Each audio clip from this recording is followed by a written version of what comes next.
Senhoras, senhores, queridas irmãs, queridos irmãos espíritas, jovens, permaneça conosco a suave, doce paz de Jesus. Durante a Primeira Guerra Mundial, notabilizou-se na França um sacerdote, pelos seus sentimentos de patriotismo e pela sua abnegação apostolar, o padre Douarlet. Ele recebeu todas as condecorações jamais oferecidas a uma personalidade civil. O padre Douarlet permanecia no campo de batalha durante os dias mais tenebrosos da guerra, confortando aqueles que eram vítimas da tragédia, da luta e da crueldade humana. A uns, ele oferecia o sacramento da sua religião, a outros, a palavra de fé, a outros mais a dedicação, a esperança, o conforto. A sua dedicação era sem limites.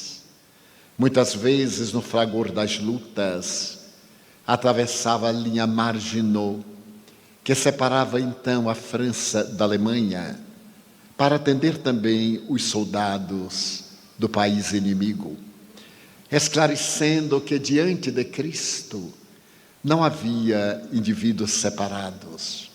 Eram as paixões humanas que os colocavam em fronteiras e mandavam matar. Este homem extraordinário, que se transformou numa verdadeira bandeira do patriotismo e da solidariedade humana, analisado posteriormente por psicólogos, por psiquiatras, apresentava um distúrbio de conduta, porque, nada obstante a sua dedicação apostolar, ele havia criado um conflito no qual asseverava que a guerra era resultado do seu desamor e por isso mesmo siliciava-se para poder aplacar a angústia que o dominava.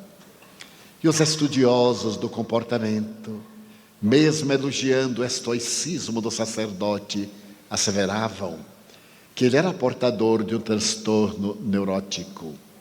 Já naquela oportunidade, a psicologia havia estabelecido que toda vez quando recalcamos um conflito, naturalmente realizamos-nos fugindo para um transtorno de comportamento neurótico.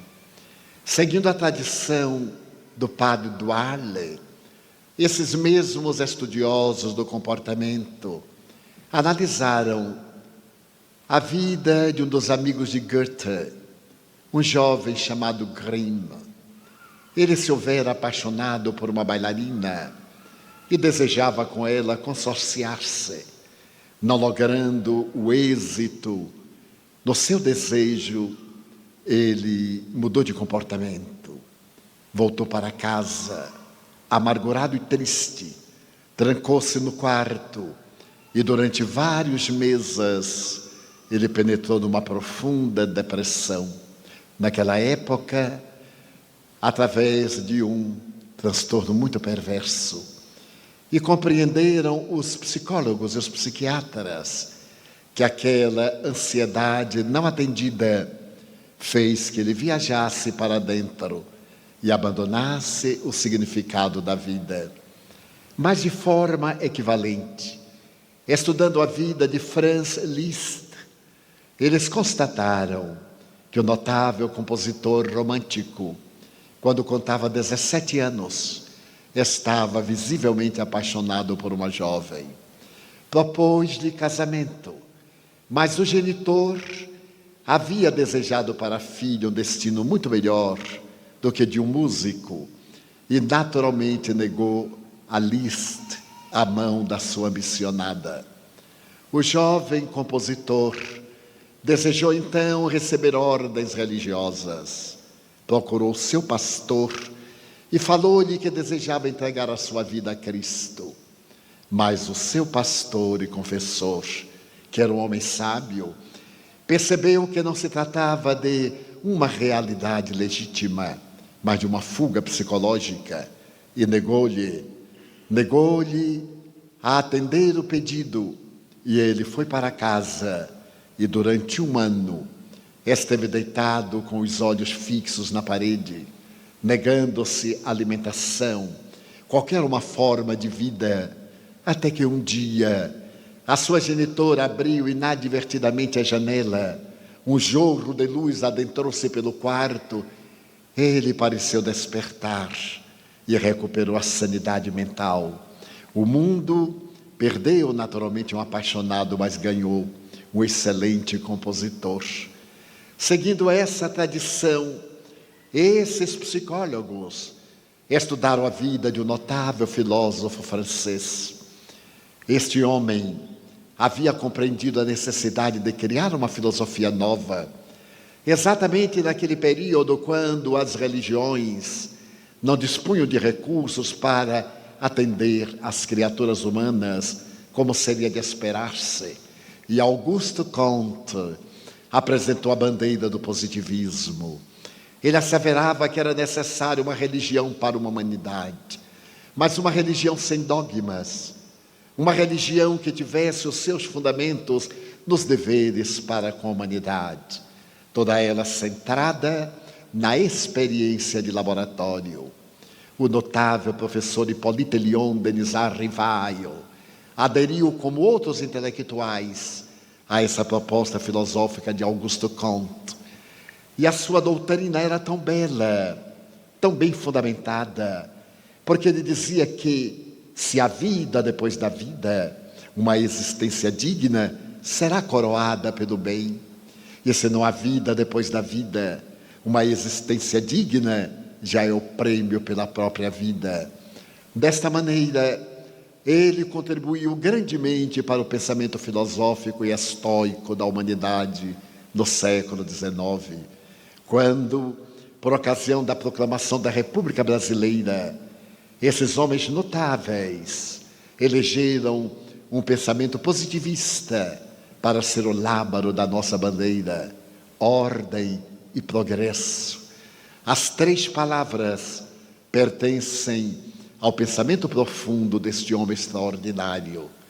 Apesar do seu cepticismo religioso, quando desencarnou a sua noiva Clotilde Devaux, ele entrou num estado especial de mística, e antes de apresentar as suas aulas aos discípulos, que eram muitos em Paris e no mundo, ele colocava defronte daqueles discípulos fascinados a cadeira de braços na qual sentou-se Clotilde Devaux e recitava mantras, jaculatórias, estabelecendo o verdadeiro ritual em homenagem à noiva desencarnada e criando de alguma forma um rito de natureza religiosa, ele que combatia as doutrinas religiosas vigentes.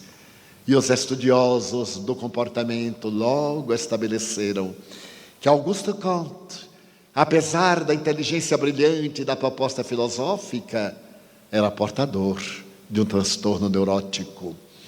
Mas a relação é quase infindável, porque no fim do século XIX, celebrizou-se na Itália uma jovem mística que passou a ser denominada como a Santa Estática de Caldara, a cidade em que ela vivia.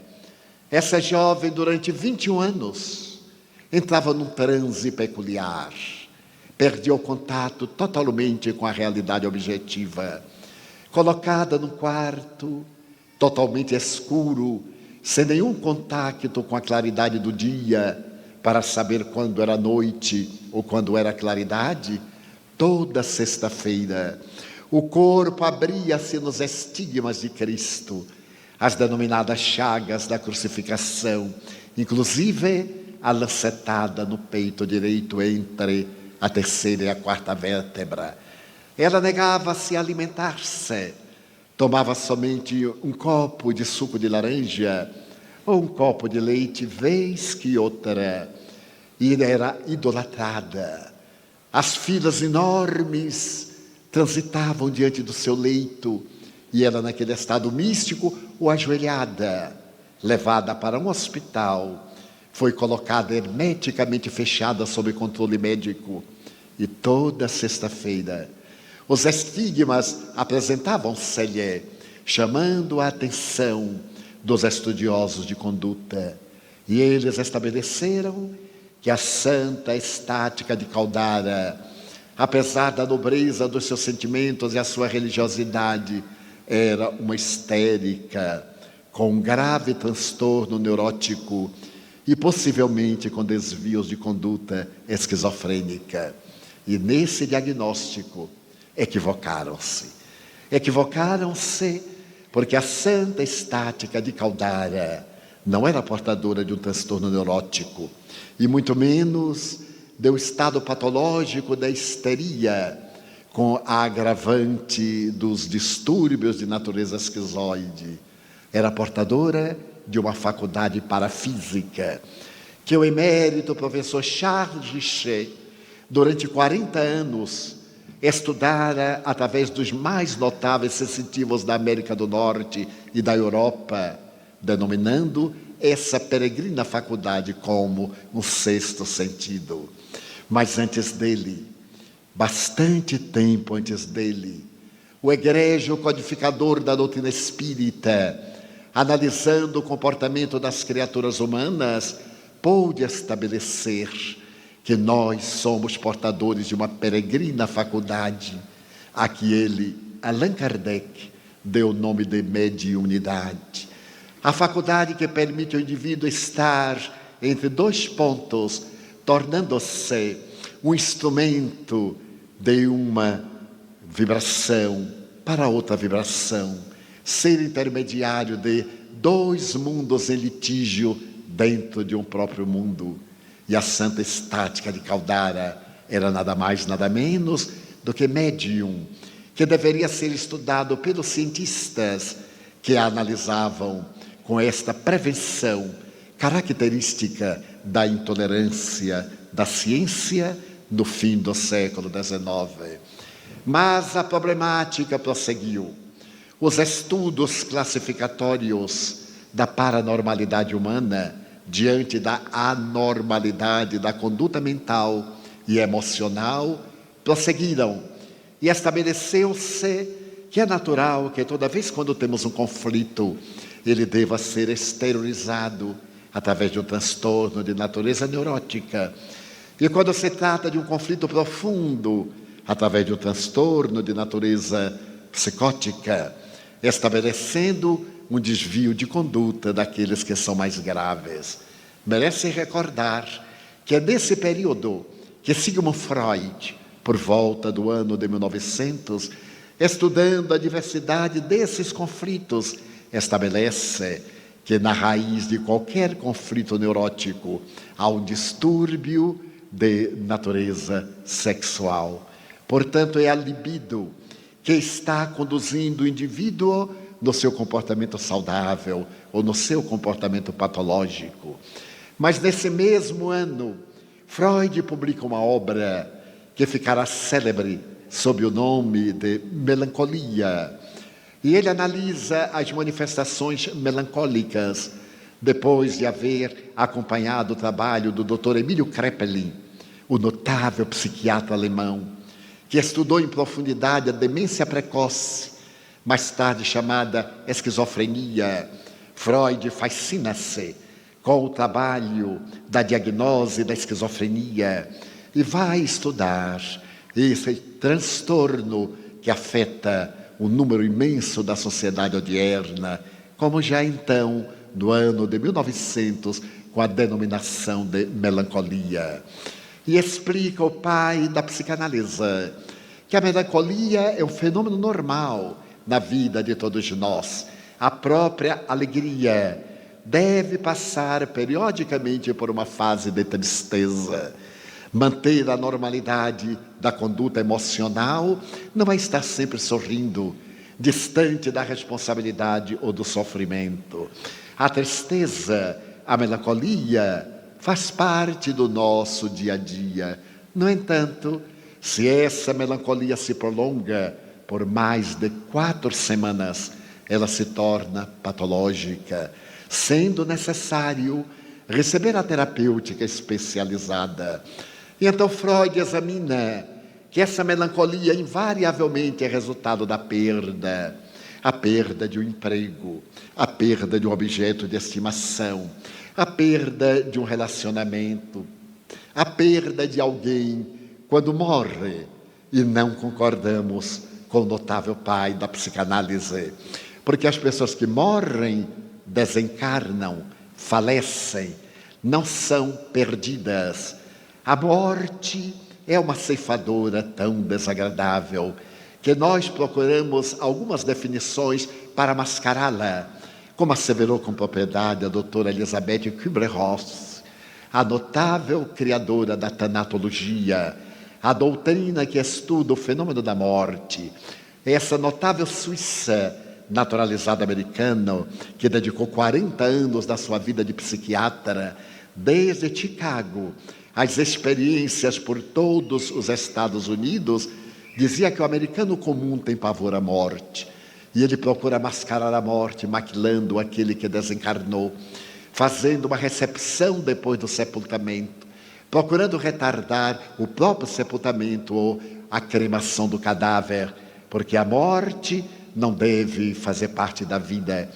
E ela procura demitizar a morte, dizendo que é um fenômeno biológico, inevitável, talvez repetindo Freud, quando o indivíduo nasce, já nasce condenado a morrer. É então inevitável do fenômeno da morte. Mas nós, mesmo aqueles vinculados a doutrinas religiosas e alguns ao espiritismo, detestam a morte. Essa maravilhosa ceifadora que nos vem libertar muitas vezes da carga pesada das enfermidades irreversíveis, dos transtornos profundos, das síndromes devastadoras, como o parkinsonismo, Alzheimer, ou os distúrbios profundos da personalidade, do comportamento mental. Então a morte é uma benfeitora da vida, mesmo porque o Espiritismo, na sua missão gloriosa, matou a morte. E ela deixou de ter uma vigência, porque se transformou num passaporte para a vida. Morrer, de maneira nenhuma, é aniquilar-se. É somente perder a indumentária, o escafandro material de que necessitamos para a vilegiatura no meio das criaturas humanas. Coube ao Espiritismo a grandiosa tarefa de demonstrar que a vida é única. No corpo ou fora do corpo, estamos sempre na vida, vestindo-nos de carne para as existências materiais, isto sim, que são várias. Por isso dizia o apóstolo Paulo, a vida é única e depois da morte vem o julgamento. Toda vez que a persona morre, graças ao fenômeno biológico da desencarnação, a consciência desperta, vem o julgamento da personalidade e o indivíduo que é, continua a sua trajetória na grande viagem na busca da perfeição. Então Freud equivocou-se ao dizer que a morte é uma perda, mas de tal forma estamos vinculados a este conceito de perda, que muitas vezes acercam-se de mim pessoas angustiadas e me dizem: Seu Divaldo, eu perdi meu pai, eu perdi meu filho. E eu pergunto, mas perdeu aonde? Pergunto. E eles dizem, não, morreu. Eu digo, isto sim, é outra coisa. Nós perdemos óculos, telefone celular, perdemos chaves. Pessoas não se perdem, pessoas desencarnam depois de realizar a sua tarefa na jornada terrestre. Então Freud estabeleceu as características daquilo que era chamado então psicose maníaco-depressiva, e que mais tarde eu estudo mais profundo do que era então considerado como neurose, psicose, e os estudiosos constataram que a psique não adoece, como também os nervos não adoecem, são transtornos de conduta neurótica, transtornos de conduta psicótica, abrindo espaço para, na atualidade, uma análise profunda da depressão. Vivemos, como estabelece a Organização Mundial de Saúde, o momento da depressão. Os últimos 25 anos são um quarto de século da depressão. Em uma obra publicada nos Estados Unidos, intitulada O Demônio do Meio-Dia, o seu autor, um depressivo crônico, Solomon, que é um grande e notável jornalista do The New York Times, analisa que 50 milhões de norte-americanos, por volta do ano 2000, eram portadores de transtorno neurótico profundo, de depressão. E que depois do atentado de 11 de setembro, mais de 10 milhões entrariam no mesmo transtorno depressivo até o ano 2010. Então as estatísticas revelam que a depressão tornou-se de natureza pandêmica. Mas qual a razão? Porque a ciência e a tecnologia de ponta, os avanços notáveis da inteligência e da tecnologia, não conseguiram deter essa devastadora manifestação de natureza psicológica que nos aturde, que nos infelicita, que nos inquieta. Então, os estudiosos dizem que a depressão, como qualquer transtorno, tem causas profundas, particularmente na hereditariedade. Quando alguém descende do indivíduo que padeceu ou padece do transtorno de natureza depressiva, ele tem 30% de probabilidades de ser depressivo também. Mas se por acaso ambos os cônjuges, os pais, são depressivos, logo sobe a probabilidade para 70% de possibilidades de um indivíduo ser depressivo por sua vez. Então, essa estatística já nos leva à busca de uma psicoterapia preventiva, de procurar libertar-nos quase que dessa marca de natureza genética que nos vai empurrar para o poço da depressão. Também estabeleceram outros valores, aqueles de natureza endógena, além da hereditariedade, as enfermidades infecto-contagiosas, a tuberculose, a sífilis, a AIDS, a hanseníase, ou as sequelas dessas enfermidades de natureza infecto-contagiosa, proporcionando-nos, pelo choque da doença e pela falta de perspectiva da recuperação da saúde, mergulhar no abismo profundo da depressão. Mas existem outros fatores de natureza exógena, os fatores psicossociais, os fatores socioeconômicos, os fatores da afetividade. Por esta razão, denomina-se hoje este transtorno depressivo como de natureza afetiva, transtorno bipolar da afetividade, em que o indivíduo perde o contato com a realidade. E os estudos profundos da moderna neurociência vai explicar o que ocorre com o nosso organismo, principalmente com os nossos neurônios cerebrais. Por volta de 1950, os neurologistas haviam estabelecido que nós possuíamos aproximadamente 5 bilhões de neurônios cerebrais. O neurônio cerebral é essa célula nervosa, como todos sabemos, encarregada das sinapses, das neurocomunicações. E ele é tão delicado, o neurônio tem uma vida também relativamente breve. Cada dia, desde quando o indivíduo nasce, morrem 15 mil neurônios cerebrais. Então acreditava-se, até a última década, 1940, 50, que ao chegarmos aos 50 anos e perdendo diariamente 15 mil neurônios, nós estávamos marcados para a decrepitude, para a deficiência mental, para o esquecimento, para esse estado do envelhecimento precoce. Eu me recordo, nascido numa cidade do interior da Bahia, que pessoas de 50 anos, 55 anos eram velhas.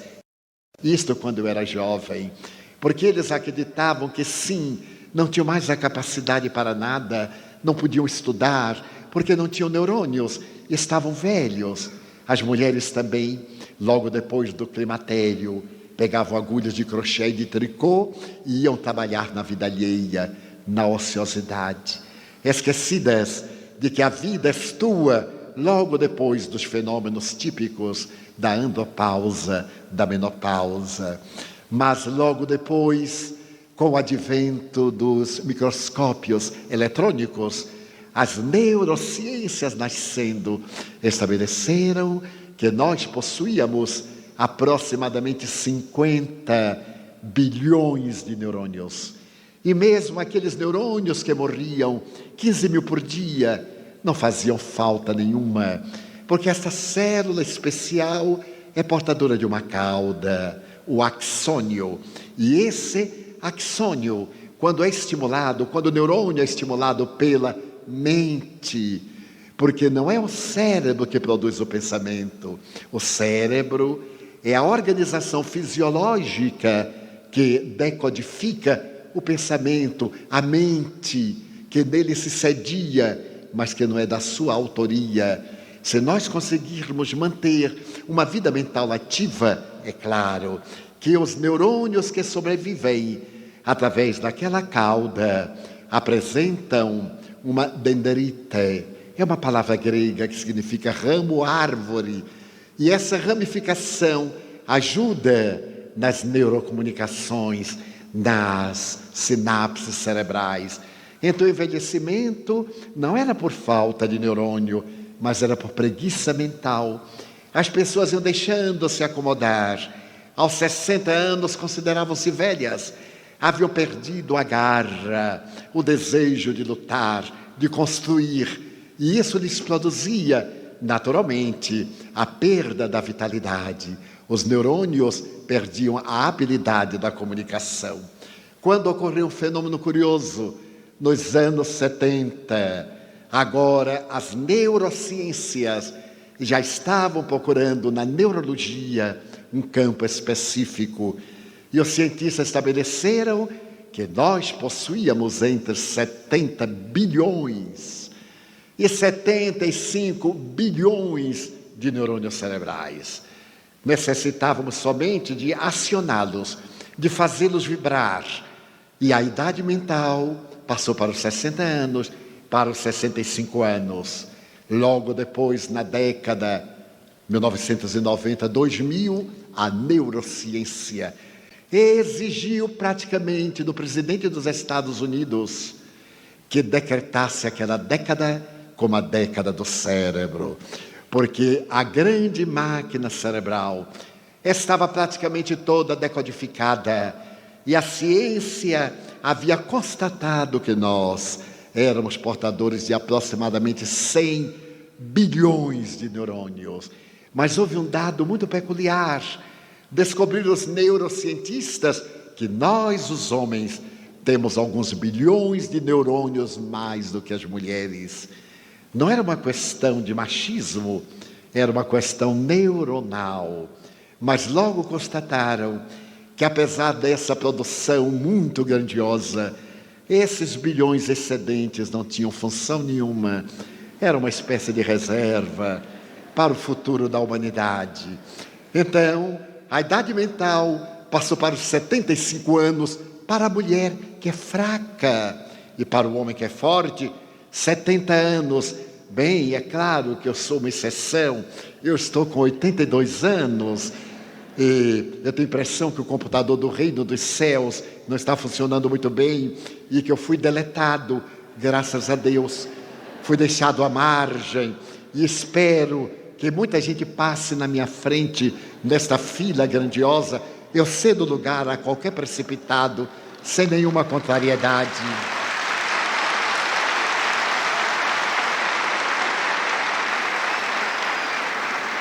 Porque enquanto não dermos descanso aos nossos neurônios, através da nossa mente laboriosa, eles funcionarão exceto quando nós formos vítimas de determinados transtornos graves, neurológicos, da síndrome do Parkinson, do Alzheimer, que são problemas muito graves e que estão vinculados ao nosso passado de natureza espiritual. Eu me recordo que mais ou menos nessa época, em 1991, eu me encontrava na cidade de Lyon, na França. Anualmente, desde há 30 anos, tenho tido a oportunidade de visitar a França e proferir conferências. Mas naquela oportunidade estava em Lyon, porque havia sido convidado para proferir uma conferência na Universidade Lyon 2, pelo professor François de Laplantine.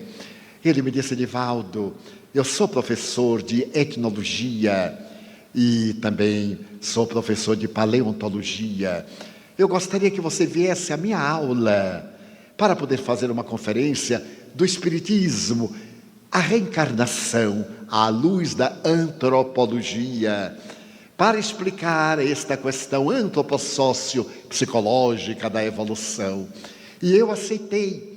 Quando ele falou que era uma universidade de terceira idade, eu não tinha ideia exatamente.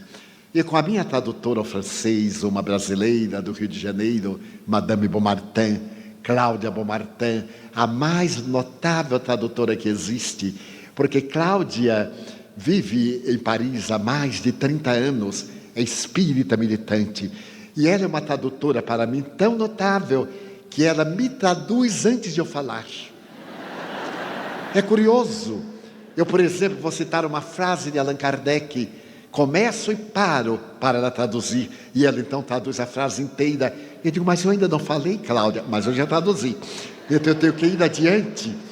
E fomos à aula de antropologia e de etnologia do professor de Laplantine, e quando eu li o auditório, isto há 19 anos, eu era um enfant gâté, eu estava com 62 anos, era um adolescente, que eu olhei, eu era praticamente com Cláudio, os mais jovens, então ali estava a fina flor da terceira idade de Lyon.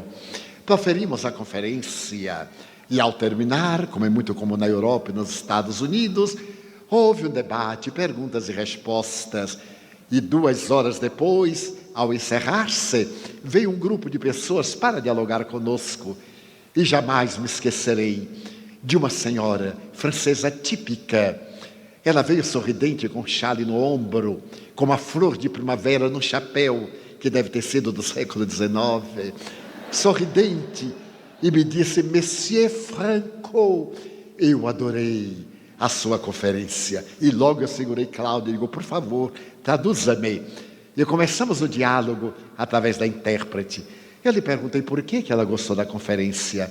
E ela disse: ora bem, porque eu sou aluna do professor de Laplantine, estou estudando antropologia. Imagine o senhor que eu tenho 81 anos e eu tenho olho clínico, infelizmente. Olhei para ela e notei que ela tinha um pouquinho mais, porque a mulher que não amputa 5 anos da sua vida não é feminina, é doente. Tem que diminuir um pouco, é natural para ser feminina. Na Mansão do Caminho eu tenho uma amiga que trabalha comigo há 40 anos, e há 2 anos ela me disse: jovial Divaldo, eu quero convidá-lo para ir ao meu aniversário, aos meus 50 anos. Então a filha disse: mamãe, eu tenho 40. Ela disse: ai meu Deus, que cabeça para os meus 60. Ela: mamãe, deixe-me em paz, seja lá que idade for, é meu aniversário, não sabe, Divaldo? É que eu ando um pouco preocupado. Eu digo: entendo perfeitamente. Eu então olhei para aquela senhora jovial e dei apenas 5 aninhos a mais, 86, ficava muito bem. E ela começou a falar das suas conquistas. Já fiz o curso 4 anos, faltam-me 3 anos. E eu entusiasmei, me digo: meu futuro está aqui marcado pelo entusiasmo dessa dama. E então perguntei-lhe: e a senhora pretende exercer depois de se formar? Porque ela estaria com 89 anos pelos meus cálculos. Pelos dela, ela estaria com 84. Ela disse: mas é claro, eu não iria estudar 7 anos para depois não montar o meu consultório. E percebendo o entusiasmo, eu perguntei: Vamos imaginar uma coisa absurda, que certamente não vai acontecer, mas da lei da probabilidade, vamos imaginar a possibilidade. E se a senhora morrer antes? Ela olhou jovial e me disse: Monsieur Franco, se eu desencarnar antes, na próxima encarnação, eu já virei antropóloga. Ela havia entendido mais ou menos a reencarnação. Eu olhei para esta mulher lúcida, vibrante, pensando em ainda exercer a sua profissão, com aquela mente notável, porque não se permitiu o luxo da ociosidade. Então, se nós acionarmos o nosso cérebro, ele responderá com vitalidade, porque os cientistas descobriram que a depressão, em particular, é resultado da carência de neuropeptídeos, aquela substância que se encarrega das neurocomunicações, que são de natureza eletroquímica. Então, aquela substância mínima, química, que leva a mensagem diante de um choque, diante da hereditariedade, diante de um drama, elas deixam de ser produzidas, principalmente na nossa parte posterior, na RAF, nos centros ceruleus, duas substâncias básicas, a serotonina e a noradrenalina. Logo em seguida, pela dopamina, a substância da alegria. Uma pessoa alegre, jovial, comunicativa, tem uma boa dosagem de dopamina, que é uma substância tão delicada, que se a pessoa tem em quantidade, faz um quadro esquizofrênico. E se tem em menor quantidade, faz uma síndrome de parkinsonismo. Então é necessário que a mente trabalhe este laboratório neuronal com tal habilidade que os neurônios produzam exatamente aquela dosagem para o equilíbrio. Então a farmacologia veio em amparo dos portadores do transtorno depressivo e estabeleceu que através de produtos elaborados, de produtos quimicamente trabalhados em laboratórios, podia-se driblar o neurônio cerebral através de substâncias barbitúricas que, absorvidas sob orientação psiquiátrica, vão forrar o neurônio e naturalmente produzir a neurocomunicação, mandar a mensagem de um para outro neurônio, naturalmente mudando o nosso humor, mudando a nossa manifestação nervosa, criando um ligeiro condicionamento, muitas vezes um ligeiro tremor, que faz parte da alteração química que o cérebro está experimentando para adquirir a normalidade. E em breve, a depressão, que se apresentava de natureza pandêmica, como hoje se apresenta, passou a ser rechaçada através do conhecimento da tecnologia de laboratório, da farmacologia e principalmente pela contribuição valiosa da psicoterapia. Esta terapia que tem por base essencial o sentido da vida. Logo, pôde-se penetrar que na raiz de um transtorno neurótico não somente está a libido, mas também a perda de interesse pela vida, a mágoa, o ressentimento, o desamor, a falta de amor a si mesmo, o desinteresse pelo amor ao próximo, porque a ausência da serotonina e da noradrenalina leva o indivíduo a uma apatia, ele perde a afetividade, desinteressa-se, o que produz uma grande angústia nos membros da sua família, principalmente naqueles da afetividade. Não parece mais o mesmo, não é mais o mesmo, não me olha mais com aquela mesma afetividade. Não, a afetividade é resultado da sua manifestação por essas substâncias dos neurônios. Como estão em carência, o indivíduo perde o elan pela vida, então necessita inegavelmente de tratamento psiquiátrico. Mas nós, latino-americanos e brasileiros, detestamos psiquiatras, detestamos neuropsiquiatras, detestamos psicoterapeutas.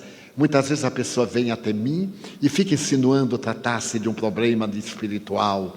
E eu percebo que se trata de um problema de natureza neurótica, fácil de recuperação. E digo suavemente, eu sugiro que você faça terapia espírita, sem dúvida, mas que procure também um psicólogo ou um psiquiatra. Vou falando de mansinho e a pessoa me olha com certa ira e diz, mas você acha que eu sou louco? Eu digo, não, mas vai ficar. Se não for ao médico, vai ficar. Então é uma terapia preventiva. Graças à doutrina espírita, essas problemáticas dos transtornos neuróticos e psicóticos podem ser perfeitamente solucionados. Porque, em verdade, como constatou a Organização Mundial de Saúde, não existem doenças, existem doentes. Meu Deus, é uma tese espírita. Doente é o espírito que faça a sua anterioridade, a sua sementeira, ele colhe os frutos amargos, os frutos insossos, ou os frutos opimos da sua sementeira do passado.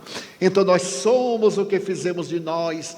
Coube ao Espiritismo, particularmente ao egrégio codificador, colocar entre aquelas psicogêneses dos transtornos que nos levam a comportamentos alienantes, um mais que é o de natureza espiritual. Somos espíritos doentes e, como é natural, trazendo a sensibilidade mediúnica, nós sintonizamos com aqueles que fazem parte da nossa equipe vibratória, os que nos são afins. Só existem doenças porque o espírito é doente.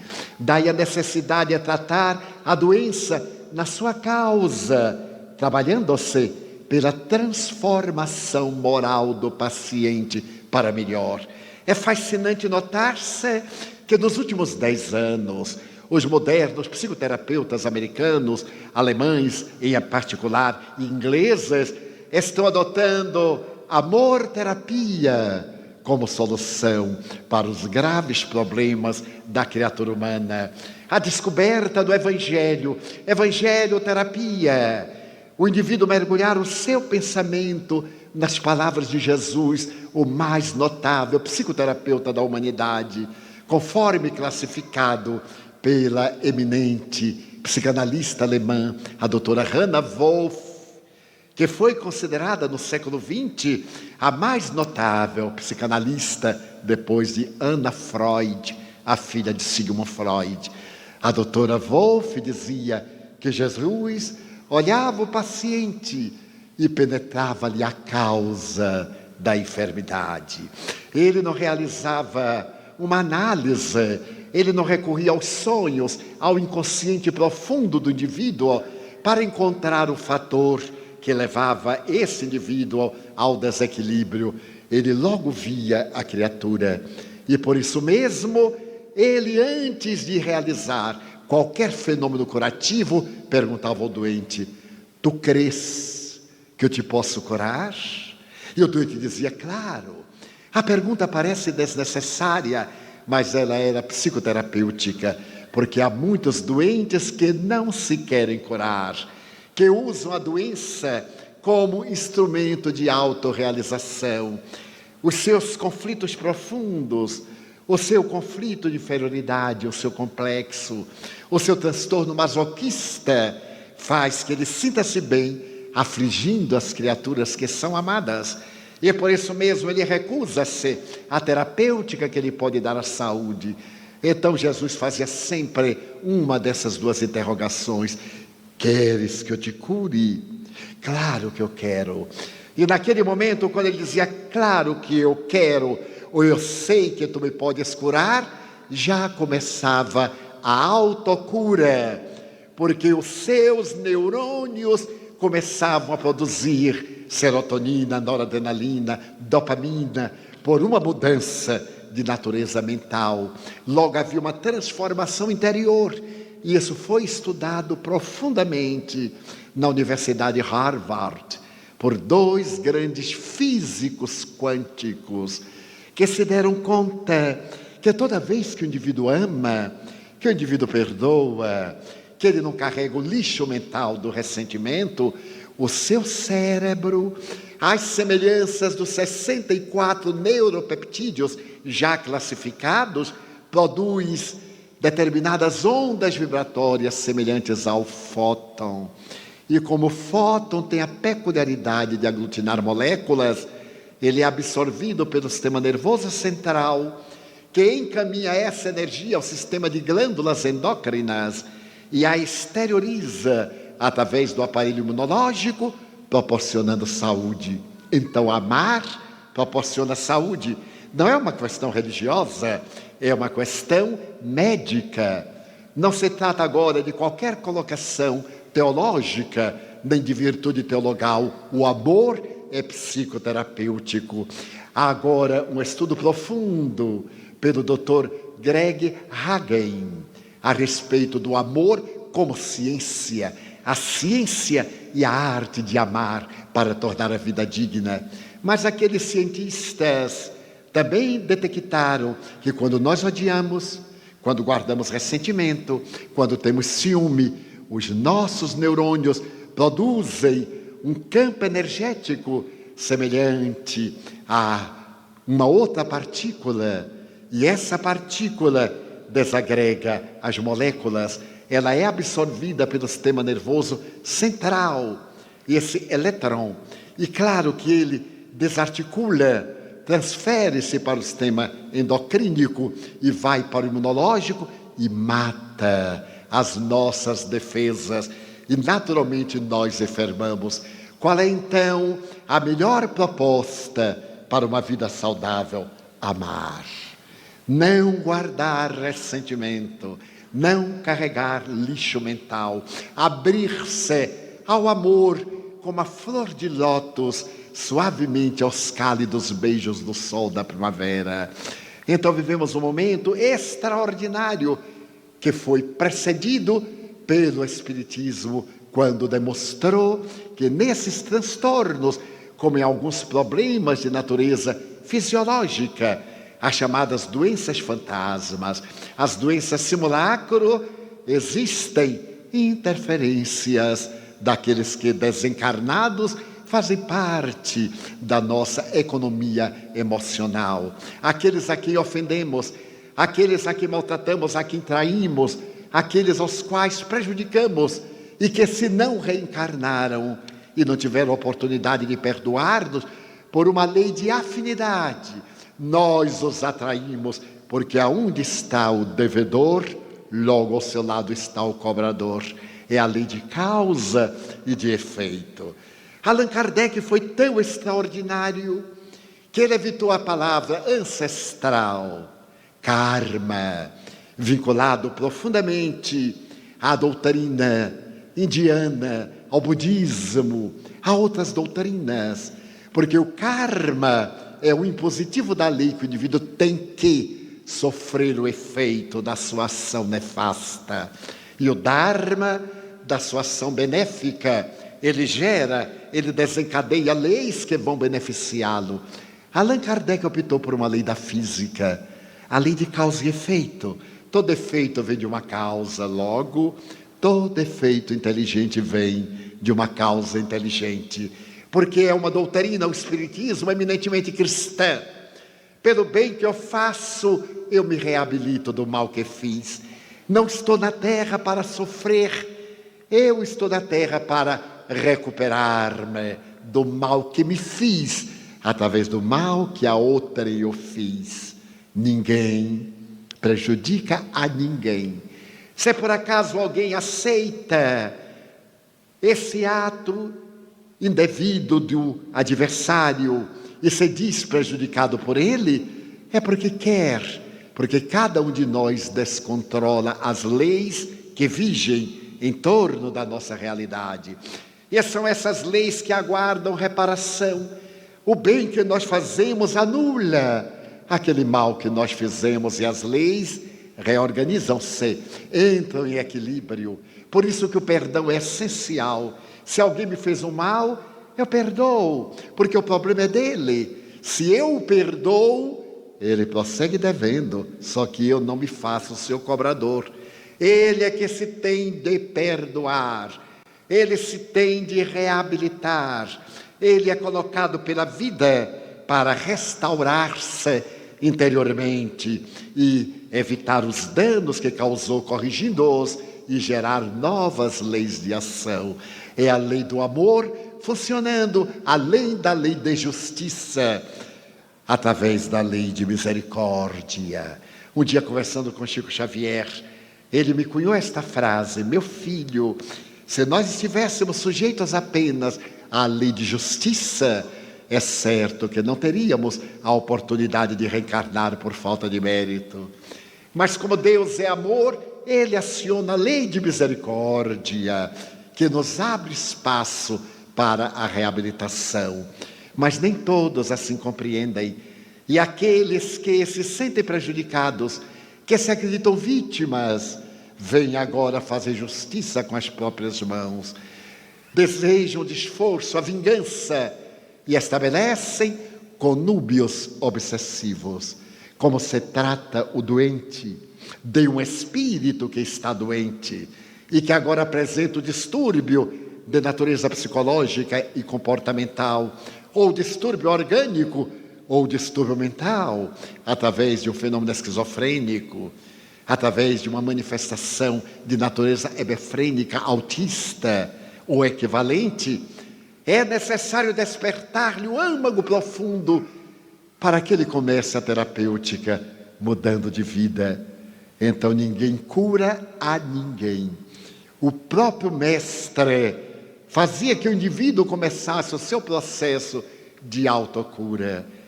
Então, no momento em que a depressão se expande na Terra, a obsessão também se estabelece como de natureza pandêmica. Allan Kardec, em A Gênese, faz uma análise que é perfeitamente atual. Ele se refere às tribos bárbaras que periodicamente no passado, no começo da Idade Média, varreram as culturas, os hunos, os godos, os visigodos, os normandos, que prejudicaram tanto a civilização nascente àquela época. Na atualidade, hordas de espíritos, em face da nossa conduta permissiva, da nossa conduta chula e vulgar, da perda dos valores éticos, de uma notável tecnologia, sem um sentimento de amor e de respeito pela vida, que corresponda ao mesmo padrão, atraímos essas entidades igualmente desequilibradas, que se nos acercam e começam a fazer o estabelecimento do campo mental por intermédio da hipnose, por intermédio da transmissão das ideias pessimistas, pela perda do sentido da vida ou pela busca afanosa do prazer. Atiramos-nos ao prazer como se ele fosse desaparecer e ficamos ansiosos. Um dos fatores básicos da depressão, a ansiedade, o medo, a solidão, como fatores psicológicos da nossa ansiedade. Nós desejamos estar em todo lugar, simultaneamente. Na época da comunicação virtual, nós queremos estar em toda parte e vivemos ansiosos. Não vivemos cada momento conforme propôs Jesus. A cada dia que baste o seu quinhão, que cada questão tenha o seu momento e que usufruamos em uma grande alegria cada instante da nossa vida. Vivemos ansiosamente. Eu tenho certeza que aqui no auditório um bom número de pessoas está ansioso para que eu acabe logo, mas eu não vou acabar logo. Só vou acabar à 1 da madrugada. Portanto, pode tranquilizar a ansiedade.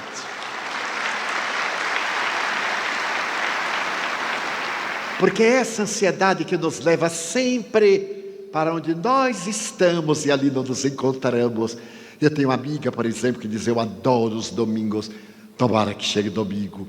E quando chega domingo, mas eu detesto este dia insosso. Meu Deus, tomara que chegue amanhã para ir para o trabalho. E quando chega a ser segunda-feira, quem aguenta esse trânsito infernal é a pessoa ansiosa. Eu me recordo que uma vez estava aqui em Curitiba, no tempo das palestras no colégio estadual, e estava assinando os livros quando se me acercou um cavalheiro. Eu sempre chego mais cedo para saudar as pessoas, para conviver, porque é muito bom amar, conviver, sorrir para este, para aquele. E então chegou um cavalheiro e me perguntou: seu Divaldo, que horas será a conferência? Eu disse: às 20 horas. Seu Divaldo, só falta 1 hora. Eu olhei e disse: não, senhor, ainda falta 1 hora. E vai começar na hora? Eu digo: espero que sim, eu já cheguei. O presidente da federação também já chegou. E ele balançou a cabeça e: vamos ver. Eu percebi que era um ansioso. Ele saiu. Eu continuei. Daí a pouco, olha o homem: seu Divaldo, só falta meia hora. Seu Divaldo, eu disse: meu amigo, ainda falta meia hora. Ainda. Muita gente está em casa jantando, vai pegar o veículo, o automóvel ou um coletivo, e ainda chegará em tempo. Vamos ver se vai começar na hora. E saiu aborrecido, não sei porquê. Daí a pouco volta o homem pela terceira vez: seu Divaldo, faltam 15 minutos. Só faltam 15 minutos. Eu digo: não, senhor, ainda faltam 15 minutos. E como todo ansioso tem medo de morrer, porque ele morre de véspera, é como o peru de Natal, eu então lhe perguntei sorrindo: o senhor sabe quantas pessoas morrem por segundo? Ele disse: não, senhor. Eu digo: segundo estatísticas americanas, em cada segundo morrem 7.500 pessoas. O senhor multiplique 7.500 por 60, multiplique por 15 e veja quanta gente ainda vai morrer antes de eu começar a conferência. O homem me olhou, fez cruz, credo. Eu disse: é capaz de morrer o auditório todo. É uma estatística. E eu digo: desse eu estou livre. E me vi livre. Chegou o momento. Eu me levantei. Não havia tribuna, ficávamos à ponta da mesa. E quando eu me levantei, o homem estava de frente de mim, olhando-me fixamente. Eu comecei e olhei para ele. Ele então levantou a manga do paletó, olhou o relógio, olhou para mim como que disse: eu vou controlá-lo, viu? Eu também olhei meu relógio. Se havia passado um período de 5 minutos, eu aí fiquei com pena dele, coitado. Porque uma conferência tem uma praxe. 60, 70 minutos. Hoje, 3 horas e 4 minutos. Então, eu digo: ele ainda vai olhar para o relógio 13 a 14 vezes. E não olhei mais. Libertei-me dele. Quando eu terminei, o homem subiu ao palco, deu-me um abraço e me disse: mas, senhor Divaldo, o senhor fala, hein?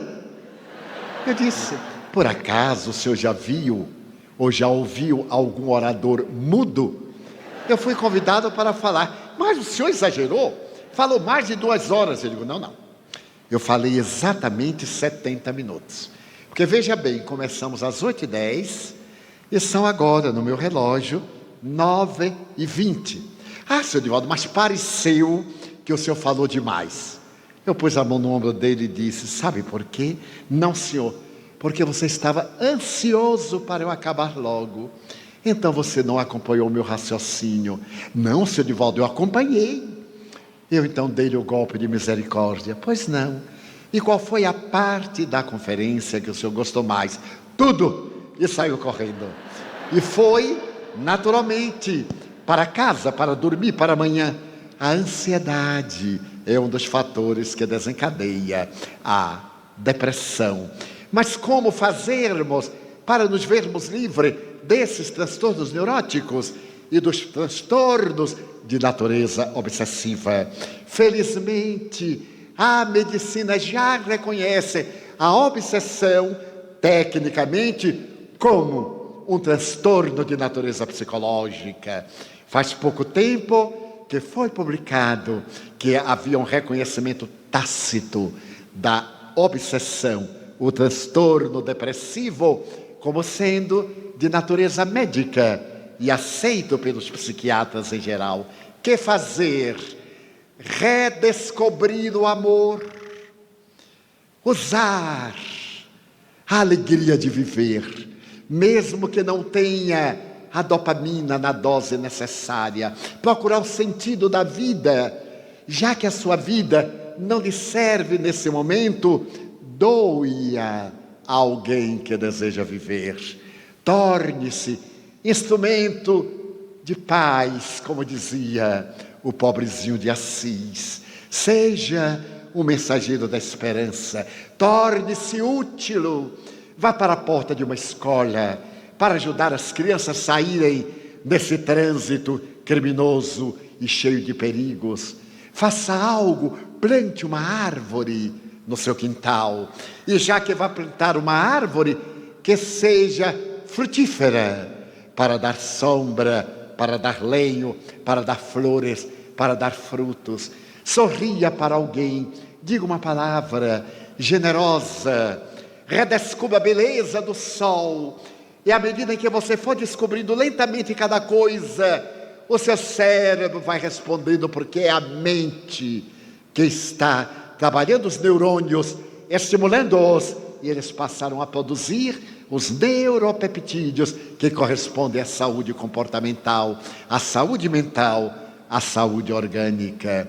E logo depois, quando você acabar de descobrir o amor, exalte a vida, ore a Deus.